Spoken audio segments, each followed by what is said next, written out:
भारत में कोई भी किसी बच्ची के साथ अगर रेप करे तो उसका कुछ नहीं बिगड़ेगा।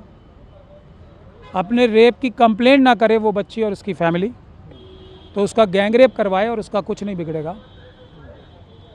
उसके बाद उसकी फैमिली पुलिस में कंप्लेंट करने की फिर कोशिश करे तो उसके फादर को, उसके पिताजी को पुलिस के द्वारा, लोकल पुलिस के द्वारा उठवाए, झूठे केस में फंसाए और उसे पीट पीट कर मार डाले थाने में, उसका कुछ नहीं बिगड़ेगा। उसके बाद भी शांति ना मिले, सुप्रीम कोर्ट जब एफआईआर दर्ज करा दे, सुप्रीम कोर्ट सीबीआई में केस ट्रांसफ़र करा दे, तब भी उसका कुछ नहीं बिगड़ेगा।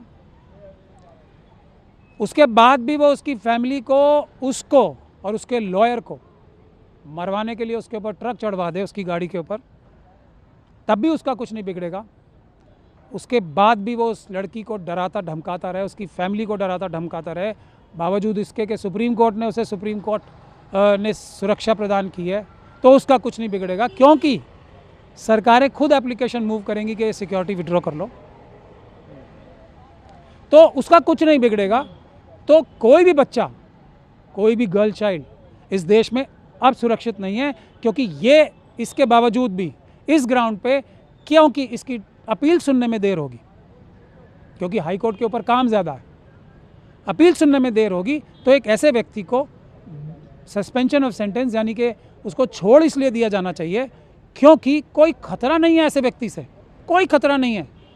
जो हम लोग अपनी एप्रीहेंशंस ये सब चीज़ें बता रहे थे अदालत में, अदालत ने कहा कि इससे ये तो सब स्पेकुलेशन है, ये तो हो भी सकता है, नहीं भी हो सकता, इसलिए इसको बेल दे देनी चाहिए, क्योंकि हम इस अपील को सुनने के लिए समय नहीं निकाल पा रहे हैं।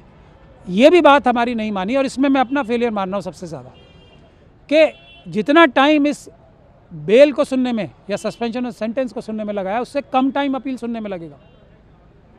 ये मैं अपना ही फेलियर मान रहा हूँ, किसी का फेलियर नहीं है। मैं as a part of country, as a citizen of the country, अपने सिस्टम का फेलियर मान रहा हूँ कि अपील ना सुन के, क्योंकि उसमें हमारे पास इतने स्ट्रॉन्ग ग्राउंड थे ना, ये अपील में इसकी सज़ा बढ़नी है। दूसरे केस में, जिस केस में ये फाइंडिंग दे रखी हो ट्रायल कोर्ट ने कि आईओ हाथ हैंड इन ग्लव था, इनको बचाने के लिए सारी इन्वेस्टिगेशन सीबीआई का आईओ ऐसे कर रहा था, जिस केस में अभी के अभी इस अपील को सुनते हुए जो सीबीआई के एक थोड़े बहुत अच्छे वकील थे, जो कुछ बोल रहे थे सच्चाई की बात, उनको छोड़ना पड़ा ये केस। किन सर्कमस्टांसिस में उसका कुछ पता नहीं है।